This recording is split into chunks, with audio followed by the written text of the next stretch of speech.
ராஜா ராணி படத்துக்கு அப்புறமே பார்த்தீங்கன்னா, அட்லி வந்து நம்ம எல்லாருக்குமே ரொம்ப ஒரு ஃபேவரட்டான டைரக்டர் ஆயிட்டாரு. அண்ட் இப்போ வந்து விஜயோட ஒரு படம் வந்து கலைப்புலி. தானுவோட புரொடக்ஷன்ல அவர் இயக்க இருக்காரு.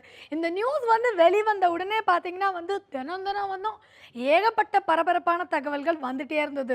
விஜய் வந்து 2 விஷயத்துல நடிக்கிறாரு. போலீஸ் அதிகாரியா வராரு. எமி ஜாக்சன், சமந்தா 2 பேரும் ஹீரோயின்ஸா நடிக்கிறாங்க அப்படின்னு தினம் பார்த்தீங்கன்னா வந்து புதுசு புதுசா இந்த படத்த பத்தி வந்து நியூஸ் வந்துட்டே இருக்கு. நான் வந்து அட்லி கிட்டயே கேட்டேன். விஜய்க்கு அப்படி என்னதான் கதாபாத்திரம் அப்படின்னு நான் கேட்டேன். அவர் ரொம்ப அழகா பதில் சொல்லியிருக்காரு. பார்த்துட்டு செகண்ட் படம் பண்ணுறதுக்கு முன்னாடி ஃபஸ்ட்டு படமே அண்ணனோட தான் பண்ணணும்னு நினச்சேன். அதுக்கப்புறம் வந்து ஒரு சாலிட் மெட்டீரியலோட தான் அண்ணனை போய் மீட் பண்ணணுன்னு வெயிட் பண்ணேன். அப்புறம் போய் மீட் பண்ணி கதை சொன்னோடனே ரொம்ப பிடிச்சிருந்தது. ஸோ ரெண்டாவது படம் அவரோட தான் பண்ணுவேன்னு I waited time and now it has got his wings and started to fly. So எப்படி கன்வின்ஸ் பண்ணீங்க? அவர் ரொம்ப சூஸி ஆச்சு.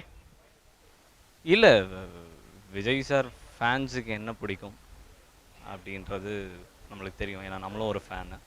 ஸோ அதுதான் விஜய் சாருக்கும் கண்டிப்பாக பிடிக்கும். ஸோ அதுதான் சிம்பிள் ட்ரூட் அதுக்கு.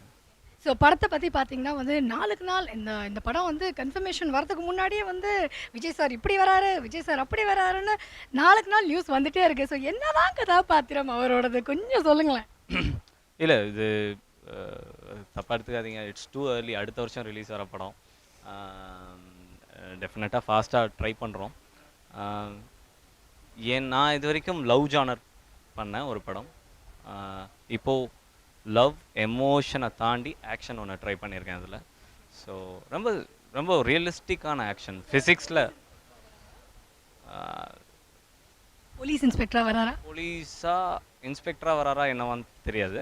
ஆனால் ஒரு போலீஸ் காப்பாக இருக்கார். Thank you sir. All the best. Thank you.